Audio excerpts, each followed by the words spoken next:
Oh, well, hey, it's Jamie. That's me here. Welcome back to my channel. Let's go ahead and get into us a quick chat. Let's talk about some things.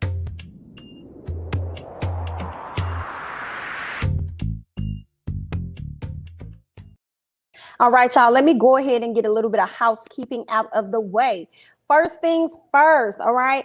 Tomorrow night over here on my channel, we will be doing the Ooh Ladies First panel. So make sure you guys come back and check us out on tomorrow night. We'll be discussing a few of you all's favorite reality shows, as well as, some hot topics and some good old discussions. So just make sure you guys come on back and join us, all right? And if you're worried about forgetting, just make sure you set yourself a little reminder. Go on over there to that video where it's scheduled and just set a reminder and you'll be good to go, okay? We'll see you guys on tomorrow night.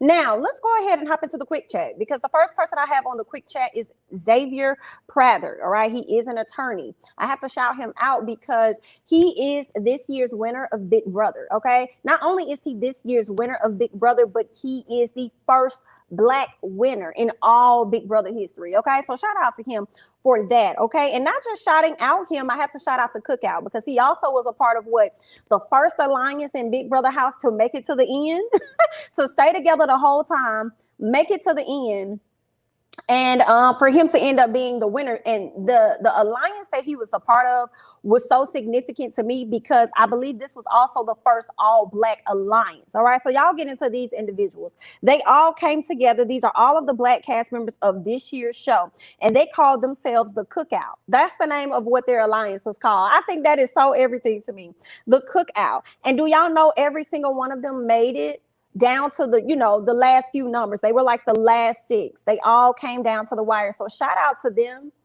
And when it came down to it, at the end of the day, they knew somebody Black was going to win. And I said, that's how you work it. I feel like, dang, if we really came together and stood together, child, we could probably get a whole lot more done outside the house. Okay.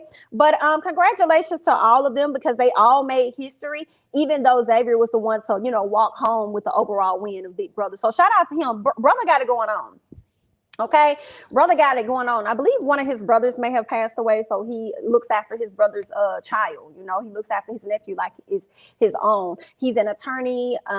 He is very familiar with finances and stuff like that, girl. So I don't know if y'all want to hit him up. He may not be doing all that much longer. Okay, he's worked with a lot of government funds. He's worked with pensions and all that stuff. So Mr. Man know how to work a dollar, and he an attorney, and he got a little coin. Now he just got a little bit more coin because he just won Big Brother. But you know what? I don't see him going back into that attorney world. There are a few actors that are attorneys, but did not, they decided that they're going to go on their acting path. So that's what they're doing. I know when I was looking up Xavier, I saw that they had him listed as an actor. I said, okay, cool. So of course they probably listed him as an actor because of Big Brother, but I'm wondering, with him being on this show, getting the exposure that he gets, is it going to change for him? You know what I'm saying? Like, is the direction of wherever he's trying to go in life, is it going to change? Is he going to want to do more things on film, or is he going to want to go back and, be a successful, attorney as he already is? But y'all leave y'all thoughts and comments down below. Did y'all watch the latest season of Big Brother? I started watching it and then I kind of fell off, right? I was more so focused on my Love Island, so I was getting all into that. Okay, so that definitely is my show. So I kind of fell off of Big Brother a little bit because I was capturing so much other stuff as it pertains to Love Island. But y'all leave y'all thoughts and comments down below on this. Let me know what you think, honey. And that's that on that, honey. We're gonna go ahead and scoot over to Miss Keisha Knight Pulliam. Congratulations to her, because my girl done went and got married on last week to Brad. Okay, Brad James is an actor. Okay, I'm familiar with Brad from being out here in the Atlanta area or whatnot. I worked on a project with him a long time ago. But he's a really nice guy. So congratulations to her. I got a chance to meet Keisha a while back as well. Really nice girl. So shout out to her. I'm happy for her because y'all know she has her beautiful little girl, and she has her child by, I can't even think of the guy's name. I think it was a baseball player or something. But girl, he ain't really worth remembering because he was trash. All right, to be honest, y'all know he had ended up marrying her in a short amount of time and then surprising her with a divorce out of nowhere, while she was pregnant. It was a whole fiasco. It was a whole mess, honey. But basically, whoever Lisa Wu baby daddy is, they got a common baby daddy, okay? But she's married to now Brad. I know they got engaged last year.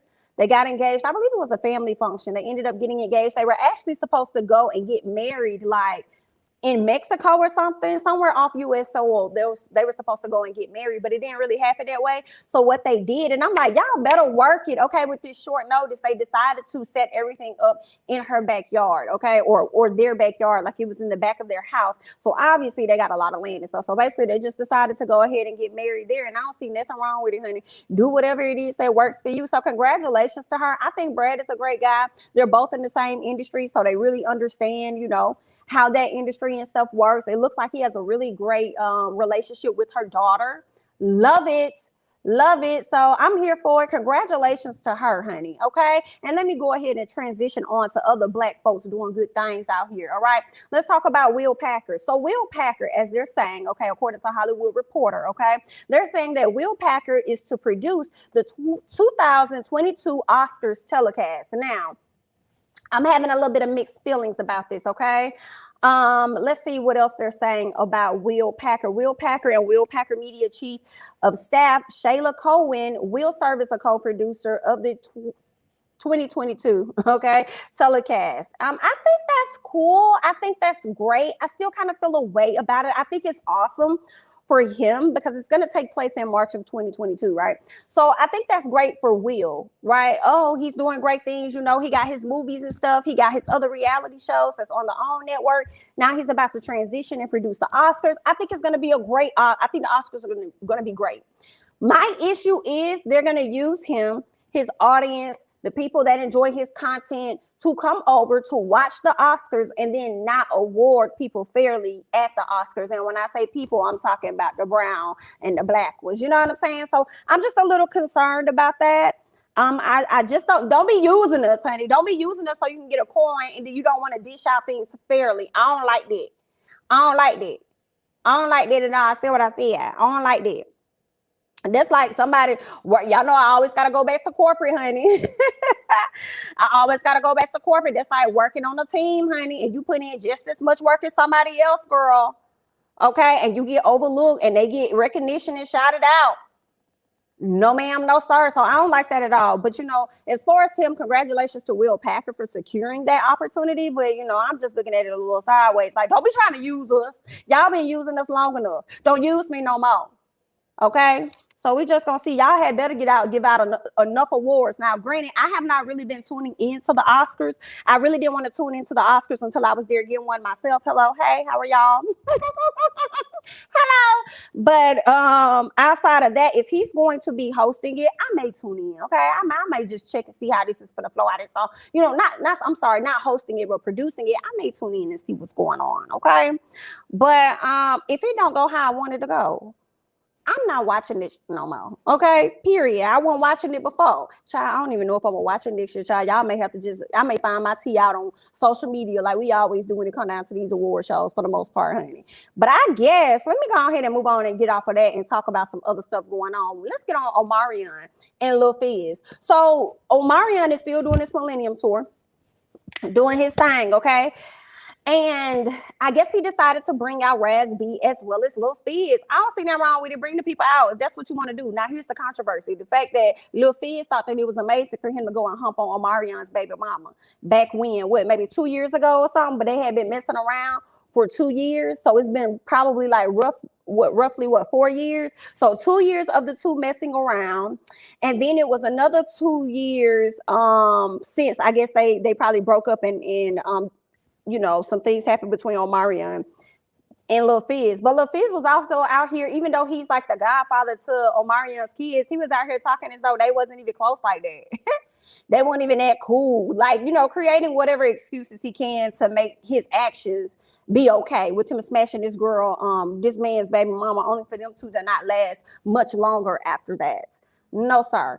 Okay, so only for her to be. Now, April is beautiful. She's gorgeous. She got to go on. You know what I'm saying? As far as looks and stuff is concerned. But the way she was acting with Fizz and stuff, you know what I'm saying? Trying to fight him and stuff. It's like, girl, you're a little cuckoo for Coco. Or is he cuckoo for Coco and got you acting like this? I don't know. But either way, I'm sure he probably saw some ways about April that he didn't like, that Omarion was already, you know what I'm saying, privy to, and the fact that Omarion mama also told him about April before they got together, or while they were together. So then you ended up getting in that same mix, and then now you're not in a relationship with her, but while you were in that whole debacle with her, you was over here SHIing on your homeboy. And it's like, you can't do that. You can't be messing around at work like that, especially when you know Omarion is the singer of the group. Like, a whole lot of B2K ain't moving without Omarion. So that was definitely a bad move on Fizz's part. So when it came down to Omarion doing this show, I could tell when he brought out Fizz and he brought out Raz B. Boog was not there for whatever reason. I do believe it was his daughter's 16th birthday, though. I think it was his daughter's birthday from what he put on his page. So maybe that's why he did not.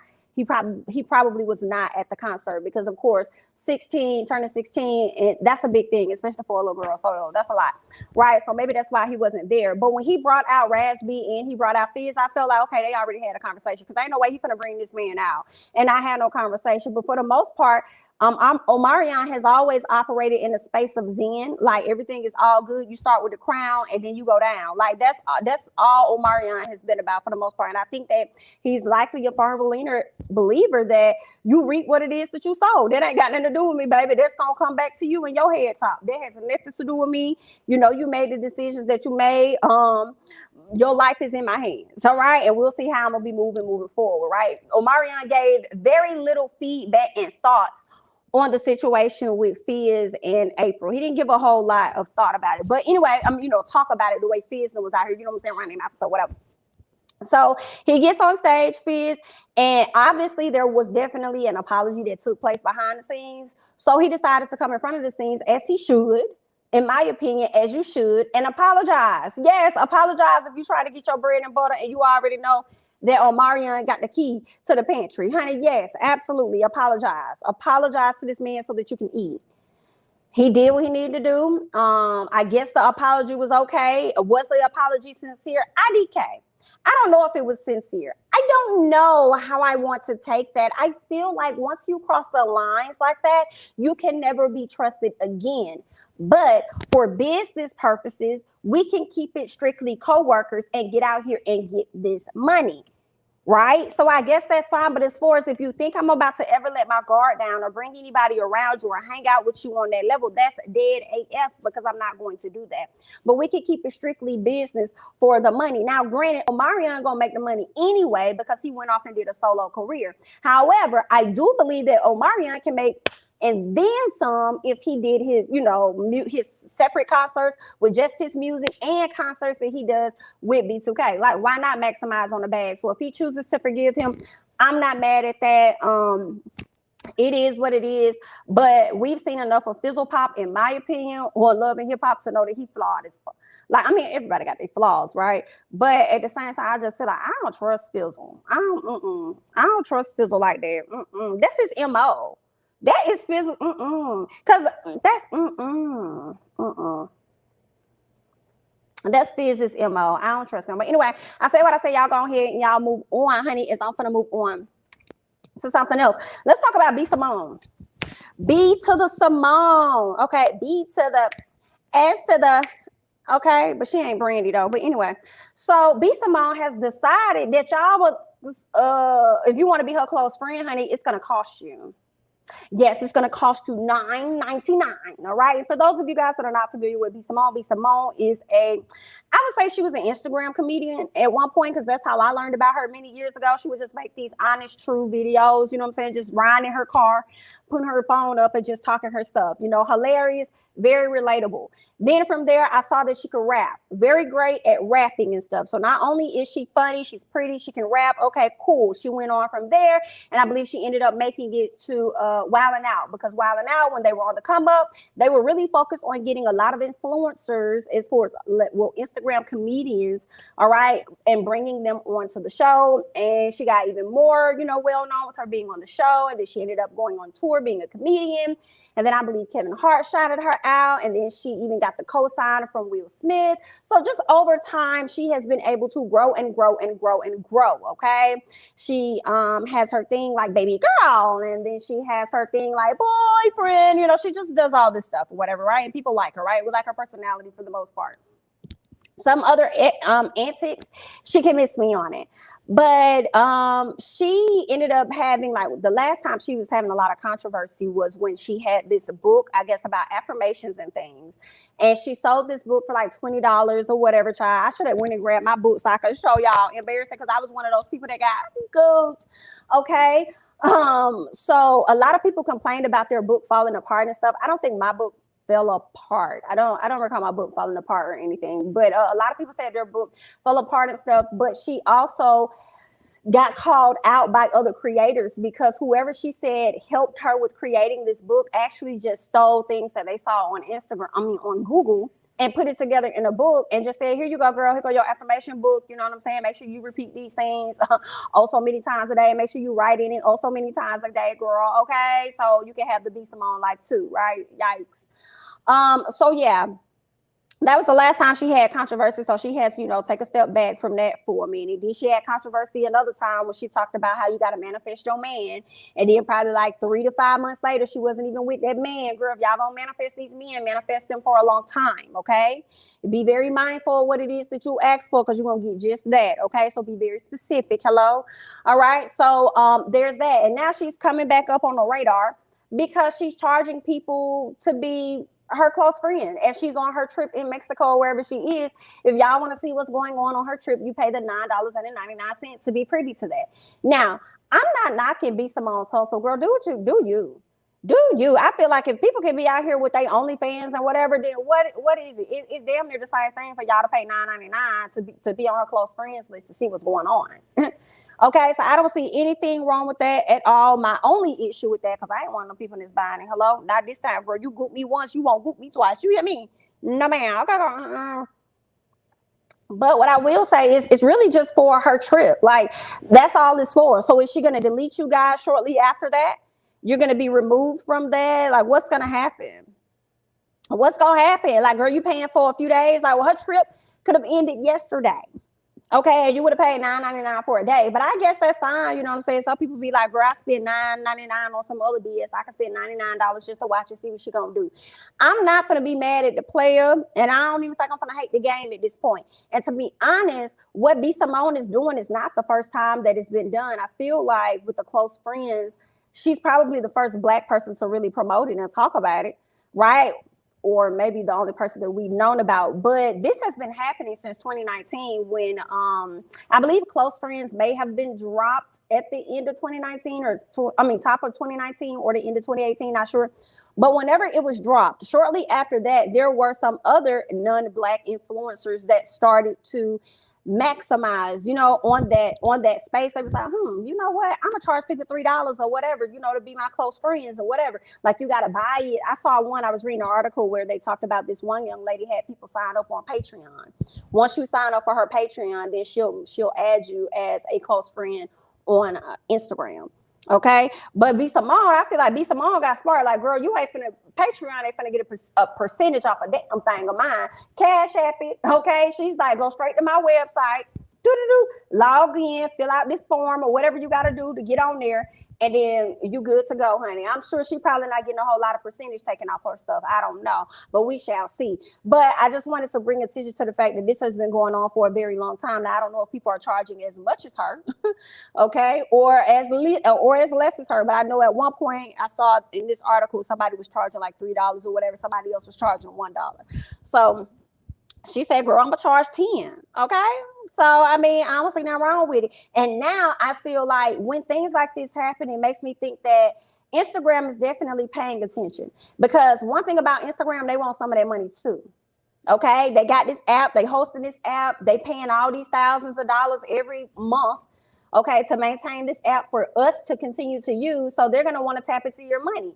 Right. That's why they be pushing these shopping, these boutiques and stuff on there, because they probably most likely gonna get a percentage off of that. So now that when people introduce new things, they probably over here like, okay, cool. So we can kind of not really compete with OnlyFans. But the thing is, Instagram wants y'all to stay on this app. They want you guys to stay on this app so much. Why do you think they created Reels? Because they was tired of us going out here to TikTok, even though we still go to TikTok because Instagram, you're not for to compete. When it came down to the Vines, they added, also many amount of time on videos. When it came down to YouTube, they trying to tap into that YouTube arena, which is now they have IGTV. So much so they even got ads playing on people's IGTV.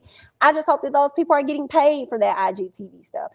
So now that B.Simone and others are opening up, like, okay, and it's crazy because the trends might slightly exist, but when we really come and we make it like popular, then everybody wants to start hopping on it, right? So I didn't know anything about this until B.Simone did it, who got like over 2 million followers, right? So now it's gonna be this big thing, and now that she's done this, ain't no telling who else gonna be like, oh, I'm going on this trip, oh, I'm flying out, oh, you want to see what me and my family doing for Christmas? Go ahead and buy into my close friends. People are gonna start adopting this idea, and Instagram is gonna take note to that, in my opinion. And they probably gonna create some type of incentive where it's like you don't even gotta go off the app for that. They could just do a drop down and just press $2 here, and now they're a part of your close friends, and now it's done.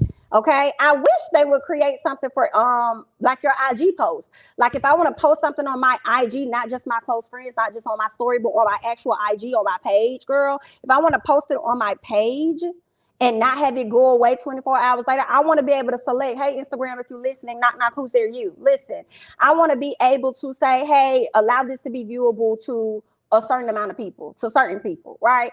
And then you can allow this to be viewed to the public and everybody, okay? Because there's some things I may want y'all to see, some things I may not want y'all to see, right? So I want them to be able to create that option on the actual post and not just the IG story, especially when you have individuals that have their personal page mixed in with like their business or their content creator page or whatever. So I think that they should create those differences. But all in all, B.Simone, girl, do your thing. We gonna say something about it, whether you like it or not. So people always got opinions. So do whatever it is you're gonna do. Y'all leave y'all thoughts and comments down below about how you feeling about B.Simone. Okay, did you give B.Simone any of your coins? Any of your coins? Will you be a part of her close friends group? Okay, let me know down below. I'm going to go ahead and scoot on over. Let's talk about BET Hip Hop Awards real quick, because they definitely came on the other night. And last night, I actually enjoyed it. I ain't gonna lie to y'all. I enjoyed it. Y'all know who hosted the BET Awards? 85 South. That's DC Young Fly. And if you watch Wildin' Out like me, I love me some Wildin' Out, okay? So DC Young Fly, Carlos Miller, and Chico Bean, they hosted it. They did an awesome job, in my opinion. They kept it funny. They cracked jokes. It was everything for me, like I said, because I be so in tune with, Wildin' Out or whatnot. So I loved it. The 3-person, perfect job. Okay, so shout out to them. Young Thugger done opened up the show, and I'm really feeling a way about it because I'm saying, why he sitting up here looking like somebody grandpa? That he looked like a whole granddaddy up there when he was rapping. I said, dang, this, this beer belly came out of nowhere. Girl, let me not, because you know how y'all like to talk about body shaming. I mean, I guess it only applies to women because it never applies to men. Yikes. Yeah, but he had this whole beer belly going on. I was like, girl, he look like somebody whole granddaddy up there. But okay then. And then he gotta have his boo Ghana out there with him wherever he go. But that's that. So just real quick. Young Blue, I believe he won the first award of the night, like best new hip hop artist. First of all, he's from Alabama. I said I gotta look this young man up because I didn't even know he was from my home state. Like, what is that? Okay, so shout out to him, I guess. Congratulations to him. Another thing he said was that he's an independent artist. I would have never known. I love to see when independent artists move how they want to move and get into the industry and start making the record labels come to them, because for a long time it was gatekept. Right, the industry was gatekept by a lot of these recording recording studios, or like Sony, RCA, whoever else was out there. Right, like you can't really get far in the game unless you're signed to one of them. Like, dog, now the internet has gotten so advanced that you ain't got to go through them. You could be hella independent and make hella bread, and you ain't got to split it with them or get them a percentage at all. You know what I'm saying? So that's that on that. What else? Bia performs, and she brings out Lil Jon. I thought Bia, I ain't like her performance, girl. I'm just gonna be real clear with y'all, okay? I just got this up here to show y'all some of the looks real quick. Bia looked okay. I love Remy's look, and that was pretty much it. Okay, let me go and get this off the screen so y'all can hear me really, really well. Okay, so anyway, like I was saying, Bill, I ain't like that performance, girl. I don't know what the hell you was giving, but it's okay because you don't perform like that for a lot of people, I don't think. You know, and I remember Bill from doing Sisterhood of Hip Hop, and I wish they would bring that show back, but considering the fact that T.I. was a producer, girl, I don't know what they're going to do with that, okay? They probably going to keep it going based on him and these allegations that's been going on, child. But anyway, Bill did not like her performance when Lil Jon came out. Her energy stayed the same. It never went high. She changed songs, but she wasn't giving. I don't like it. I didn't like it at all. So I don't know what's up with people be trying to be overly pretty when they rapping, and you already cute. Like, girl, give it to us. Like, Sweetie gives us more than what you giving. I don't know. And you can actually rap, right? But y'all, if y'all really know Bia from years ago when she was on Sisterhood of Hip Hop, she changed her whole flow. Like her whole flow, like how she raps now is not how she rapped before. And there's nothing wrong with that. She changed her whole flow.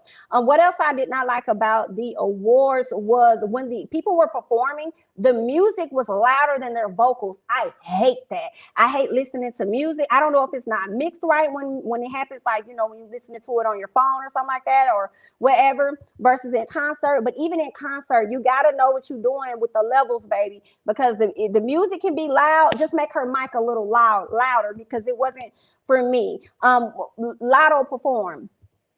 Lotto was doing good. She was doing okay until she started dancing. I wasn't really crazy about it because I feel like Lotto was trying to remember her dance steps more than, you know, like dancing. Like it seemed like she was a bit uncomfortable. Like, dang, I may fall in these heels, and we didn't want that for Lotto at all. But you know, it was what it was. Cardi B and Megan won Best Hip Hop Video. Shout out to them. They had better one. Cause wasn't it another award show? I think it was VMAs, and I didn't want to get them nothing for nothing.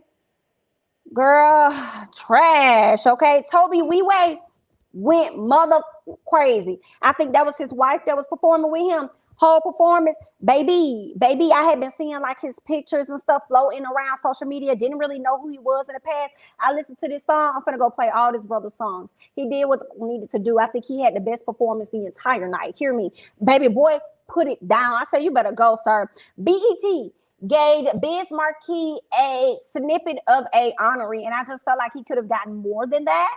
Like, they literally gave him like a 15-second honoree, and then they went into commercial. I said, no, y'all didn't. Now y'all ain't have to do him like that. He done got more than that in other folks' documentaries. Girl, I can't. Y'all wrong for that. Y'all could. I don't know why BET be doing people like that when they pass away. They give this a lackluster. To this day, I still feel like Michael Jackson had the best tribute, especially when Chris Brown did it. That's the one that I'm thinking about. The one Chris Brown, I think, was in 2010 when Chris Brown did that. Okay, so that was the best one. What else did I want to say? Kid Ken, so they did these ciphers. Erica Banks, no ma'am, it wasn't given. Rico Nasty, this is not your time. This is not your career. Y'all may be like, who is these people? Girl, just go look them up. Just do a quick little search, okay? Erica Banks, I could tell you she's signed to Megan Thee Stallion's old label or still current label that she's dealing with or whatever. She's signed to Carl Crawford's label, okay? Erica Banks, very talented. She could sing and she could rap. Baby girl got it going on. But what was going on in this cipher that was dead, I expected more from her. Rico Nasty, terrible, off beat, didn't make no sense. I was not feeling her. She was horrible. I don't know how she got that far. Lakia, I think that's how you say her name. She gave what needed to have been given. She's always going to give. Yeah, they always promoting Lakia on like the neighborhood talk, sometimes on the Shade Room and stuff like that. So just look her up if you guys are wondering who she is. Kid Ken, look him up too. He is a TikToker, Instagrammer, rapper, all that other good stuff. He is a gay guy, but I love him when he be rapping. Honey, I saved one of his TikToks and I literally go to it from time to time just to hear him rap. He did a great job. He was on the cipher at the same time as Lakia. Did his thing. Okay. If you're also wondering who he is, go to Spiritual Words IG page. They just posted a clip of his rap on their Instagram page. So go check it out. I think he did a great job. Other people may not. He did what needed to have been done for me. They had the baby mamas to rappers came out to present an award. Jada and Ari. It was cute for what it was, I guess. You know what I'm saying? I ain't really had no issue with it for real now that I think about it, because I feel like so many of these other ladies get permission to go off and start a career based on who their baby daddy is. It may not be fair, but look at Basketball Wives. Okay, they've also had football wives. They've also had wags, wives and girlfriends. I missed that show. Bring it back, okay? Based off of their affiliation of who they were with. Hell, they even had, what was the show with I think it was Will Smith's ex-wife. Was it Hollywood Exes or something like that? And you had R. Kelly's ex-wife, Drea. So it's like, girl, they get to come up based on who they was with. Okay, so why not why not these other ladies? So if they wanted to present an award, girl, I guess, let's just be realistic about it, honey. Congratulations. Shout out to J. Cole for winning. I believe he got no. Yeah, what did he? Oh, he got Lyricist of the Year, but he lost Album of the Year to Tyler, the Creator. Now, in all biasness, yes. In all biasness, I think J. Cole should have won, but it's unfair to Tyler because I haven't even listened to his album to compare. But I'm still J. Cole, and I wish that he would have won that. But I'll take Lyricist of the Year. So thanks for that. And Nelly's still fine. Nelly came out there and performed, okay? He did his whole thing. I believe he got a tribute from Jermaine Dupri, so he came out and gave him an award for I Am Hip Hop. And Nelly got up there and did his motherfucking thing, and I enjoyed it. It was good. It was a decent show. It was much better than what we've gotten in the past. So I was definitely here for it. And I really think that it came from the energy of the host, which was 85 South. And that's with the three gentlemen from Wild 'N Out. But I think that it was great overall. But I want to hear y'all thoughts and comments about everything that I discussed today on the quick chat, okay? I'm Jamie, that's me. Don't forget to like, comment, subscribe, share my videos. Follow me on Instagram and Twitter at Jamie, that's me. And I'll catch you guys in the next one. Bye-bye.